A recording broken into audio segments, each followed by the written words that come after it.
طيب ده فيديو طويل شوية، استحملوني، بس الحقيقة الموضوع جلل وكبير جدا. الفيديو أنا هسميه فيديو الرد على الأستاذة عبير دياب. عمري ما عملت الحكاية دي، ولأن الكلمة دي توحي بالجو بتاع الخناقات والمشاحنات اللي أنا ماليش فيه، فأنا لازم أقول لكم على الملأ كده إن أنا بحب الست دي جدا، بتابعها جدا جدا جدا، وبستفيد قوي قوي من كلامها، و يعني هذا للرد الموضوعي على الكلام اللي قالته. لكن هي كشخص انا عشان كلمه الرد على وبتاع ده بتدي ايحاء بالخناقات كده. انا عملت تحدي الفاتحه يا ست عبير، فرق معايا جدا جدا جدا، عملته في أسوأ وقت في حياتي وربنا أنعم عليا بنعم كبيرة جدا. بحب كل أورادك وبحب كل الكلام بتاعك ده، استحالة أنزل من غير ما يبقى على لساني هذا رزقنا ما له من نفاذ، ولو الشيطان نساني الورد ده بيبقى يوم ما يعلم بيه ربنا. انا بحبك موت موت موت موت، ولكن الكلام اللي انتي قلتيه خطير، وواجبي كإنسانة بتمتهن هذه المهنة ان انا اوضح للناس، لانه نحن الآن نعيش فتنة كبرى بكل معنى الكلمة. طيب، رحمة الله على ضياء العوضي، والناس كلها قرت البوست بتاعي، وانا مش هقدر اتكلم عليه كشخص اكتر من بالرحمة والمغفرة والدعاء والمحبة من القلب. القصة دي منتهية.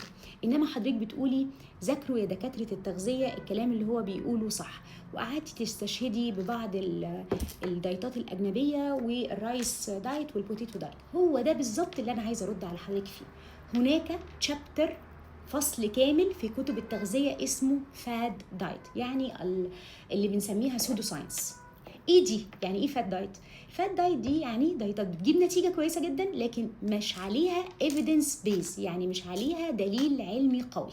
طب هتقولي لي ان الدايتات اللي حضرتك ذكرتيها لا الناس بتتحسن ونتائجها حلوة.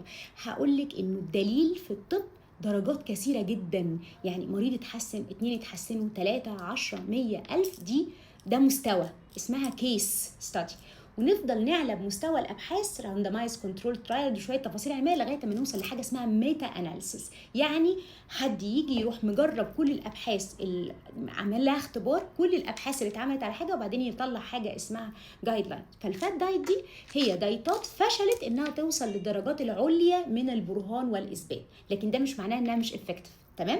جواها بقى عدي من اول الكيتو، الكارنيفور، كل الاليمينيشن دايت، الحاجات الكتيرة اللي حضرتك ذكرتيها، دايت الرز ودايت البطاطا، الكلام ده علمي ولكنه ليس علمي عليه براهين. وأنا نفسي وأنا أستاذة في كلية الطب بلجأ كثيرا للفات دايت في حالات معينة. تمام؟ يعني ايه؟ يعني مثلا انا واحده من الناس بعمل حاجه اسمها رجيم الموز، لما العيان بتاعي يوصل لحاجه اسمها بلاتو، اللي هو خلاص الوزن ما بيتحركش بيزقه في حيطه، ممكن اخليه اسبوع كامل ياكل موز عادي جدا. هل ده علمي؟ الاجابه لا. هل ده متجرب؟ مجربات زي اللي حضرتك بتعلميها لنا، ولكن اطول عليه مدى الحياه واقول له ده انت تروح وامشي على رجيم الموز؟ لا طبعا. طيب، لما باجي على الناس اللي عندهم مشاكل في الجهاز الهضمي بعمل لهم اليمينيشن دايت، يعني ايه؟ يعني حذف، افضل احذف احذف احذف احذف، كل حاله على حسب حالتها وعلى حسب الكونديشن بتاعه، لدرجه ان في حد ممكن يعيش على شوربه القرع بس. كام مده محدده ببني فيها الامعاء.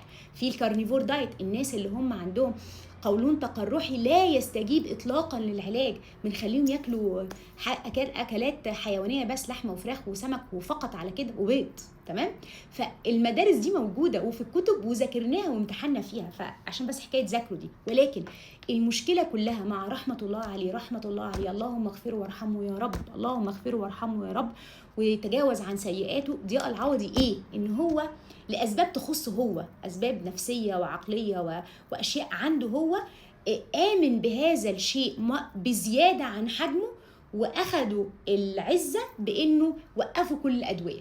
دي مشكلتي مع الدكتور ضياء، انا مش مشكله مع مبادئ الدكتور ضياء دلوقتي مفيش بيني وبينه اي مشاكل، الحمد لله، سامحته على كل حاجه. ان هو ياكل الناس بطاطا، ان هو ياكل رز، دي مش مشكله خالص خالص، ما انا بعمل كده واكتر من كده على حسب الحاله، مش مع كل الناس. انما انه يقول لمريض سكر وقف السكر تماما، لا. انه يقول لمريض غسيل كلى ما تغسلش كلى، لا. انه يقول لمريض اورام ما تاخدش علاج الاورام والكيماوي بتاعك، لا. انه يقول لاي حد في الدنيا ان السكر ده حاجه جميله يوصل ل1000 مفيش اي مشكله، لا. هنا دي الفتنه. فكلام حضرتك يجب ان هو يتقسم نصين، جزء كبير منه صح في حالات معينه وتحت اشراف طبي، وانا دعاء زكريا الاستاذ في كليه الطب بعمل ده مع بعض الحالات. ولكن لفتره محدده لغرض ثيرابيوتيك معين اوصل له، اروح راجعه تاني للايفيدنس بيز او الجايد لاينز.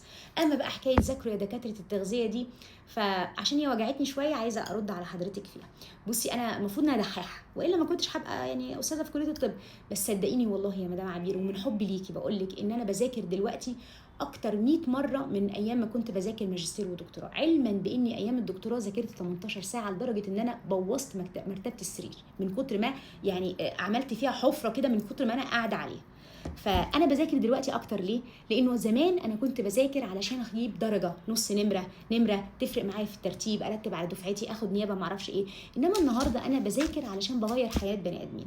فدكاتره التغذيه بيذاكروا وبيجتهدوا وبنسافر، وانا شخصيا بسيب حالي ومحتالي وبقفل عيادتي واكل عيشي واسافر بره احضر مؤتمرات والخصها واجي اقول لزمايلي عليها، وكل يوم الصبح بفتح موبايلي واللي ربنا فتح عليا بيه بقوله للناس. في طبعا في ناس تانية ما بيعملوش كده، وفي ناس تانية بيشتغلوا سبوبه، وفي ناس تانية بتشتغل غير علمي، كل مهنه فيها وفيها وانتي ادرى مني. لكن احنا مذاكرين، انا عن نفسي هتكلم عن نفسي، وبناء على المذاكره وبناء على التفنيط العلمي انا بقول لحضرتك انه كلامه رحمه الله عليه كان في حاجات صح، ولكن شط بعد فتره، يمكن لما جرب مع حاله واتنين ولقى تحسن فراح للاكستريم.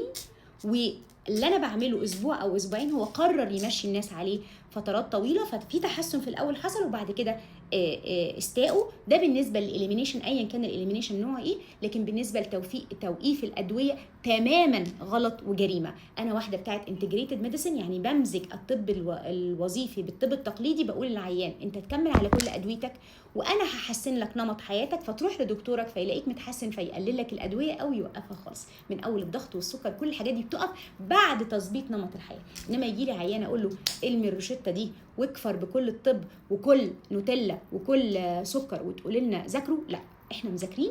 وانا فاهمه كويس قوي حضرتك المعنى اللي عايزه توصليه ايه، انه هذا الكلام مش عبثي كله وله جزء من الصحه، بس الطريقه اللي عرضتي بيها هذا الامر في فيديو متشاف، لان حضرتك شخصيه جميله جدا، واقول لك انا من عشاقك، بحبك، بتفرج عليكي كل يوم، وليكي مصداقيه وليكي كاريزما، ممكن تؤذي وممكن تعمل فتنه، واحنا في زمن فتنه كبير قوي قوي قوي. رحمه الله عليه كان حياته جدل وموته فتنه، فاحنا لازم ان احنا نرجع الى الاسس العلميه. وبصفتي واحده بمتهن هذه المهنه باساس علمي ونص خلاص عينيا اتمققت راحت مني من المذاكره، بقول لحضرتك الكلام صح ولكن طبق غلط. ففكره ان احنا اسمعوا كلامه وروحوا ذاكروه مؤذيه جدا جدا جدا. ومن حبي فيكي بقول لك بلاش ارجوكي، انك انت طبعا نوهتي في الفيديو بتاعك ان ده مش للعلاج و بس بمصداقيتك وشعبيتك اخاف تاذي الناس، وانا عشان بحبك مش عايزاكي تتاذي. فيديو طول قوي قوي قوي، يعطيكم الف عافيه، وبحبك قوي قوي قوي يا استاذه عبير، ونفسي اقابلك ان بيرسون. وانا عمري ما عملت لك ريفيو، احتفظت بنفسي بان انا بدعي لك في ظهر الغيب، لكن احب اقول لكل الناس انه انا استفدت جدا جدا من اورادك ونصايحك وفرقت معايا كتير جدا جدا جدا جدا. وقلت تحدي الفاتحه في يوم من اسود ايام حياتي، وقبل ما يعدي ال40 يوم كان ربنا من عليا وتحقق دعايا.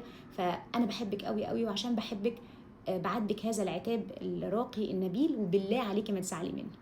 ويعطيكي الف عافيه يا استاذه عبير، ويعطيكم الف عافيه كلكم، وربنا ينجينا يا رب من هذه الفتنه الكبرى. السلام عليكم.